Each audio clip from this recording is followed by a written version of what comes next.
Now with an Eaton, you can't replace the single anchor pin, even if it's worn beyond Eaton specs of 31 thousandths. If that happens, then you got to replace the whole spider. But with Bud's truck, since everything else checked out okay, we started by replacing the anchor pin bushings with stainless steel ones, which helps prevent the anchor pins from freezing in the spider. Then, using anti-seize compound, we put in hard chrome plated anchor pins to increase the corrosion and wear resistance. Finally, we put new shoes with the right block for Bud's application and new hardware on all four wheels.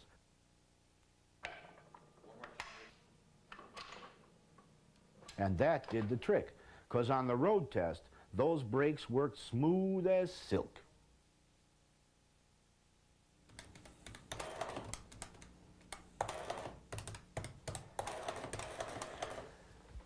Bud's truck was a pretty cut and dried case.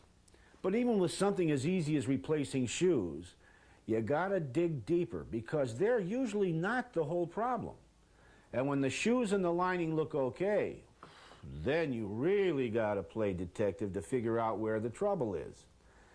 It's what Holmes and I would call the methodical approach. Now you take this truck with Eaton brakes that was in the other day. First, after looking underneath, Billy went over every shoe. Now there was some wear, but not too bad. But we did find grease buildup on one set of shoes and the camshaft head. That meant someone either put the camshaft seal in wrong or it was worn out. And when we got deeper, there were enough problems to make me think this truck wasn't maintained right since Nixon was president. Like on one wheel alone, we found one roller with flat spots on it and the other with a frozen roller pin. Now that happens sometimes with smooth rollers.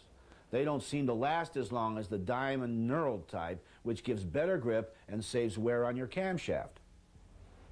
Next, since the wear on the blocks was pretty small, I knew the return springs must have been good heavy-duty ones. See, I knew a weak return spring would have caused lots of wear on the bottom shoe because it allows that shoe to drag.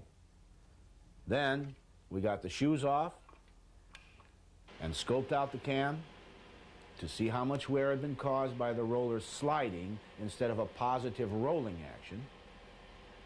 Then we checked for wear on the cam bushings. Now some guys like to use a dial indicator to measure the bushing play. For Eaton brakes, the specs are 20 thousandths, while on Rockwell, they're 31 thousandths. Usually though, I can tell by the looseness whether the bushings need replacing, which in this case, they did. Next, we got the camshaft out and took a good look at that. And, just as I suspected from the bushings and head, the cam bearing journals were worn excessively. Finally, we lubed the slack and made sure it could adjust and lock properly.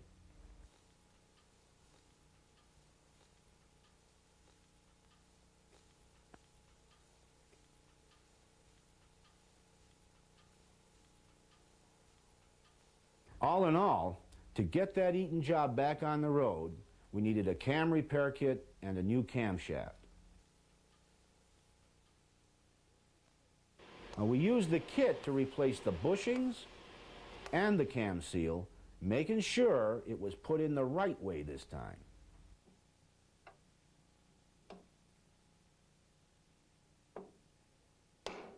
And then we lubed up the new camshaft and installed it.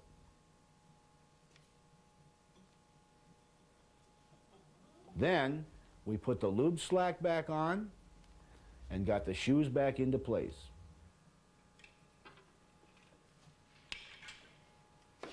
At the same time, like we do on every brake job, we put on new heavy-duty return springs.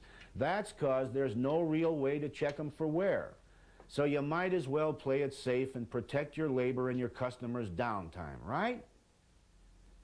Then we replaced the rollers with the diamond knurled type.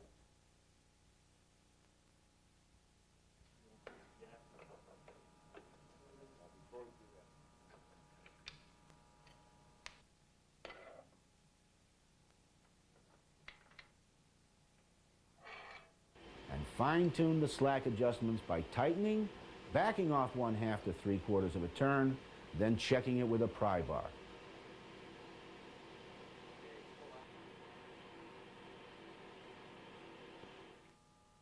Finally, we checked the clearance between the shoe and the drum to make sure it was between 18 and 22 thousandths. Well, like I said before, it takes a methodical approach to do a good, thorough job of anything, and that's with any job. And air foundation brakes are one of the easier ones. Now hydraulics, that's another matter. Well, I better grab some coffee and get moving. Now just remember, if you do it right the first time, you know, a systematic approach to the problem and the right parts, you'll save everyone a lot of hassle later. Hey, Sherlock, take a look at what someone did to these Fruhoff brakes. See what I mean?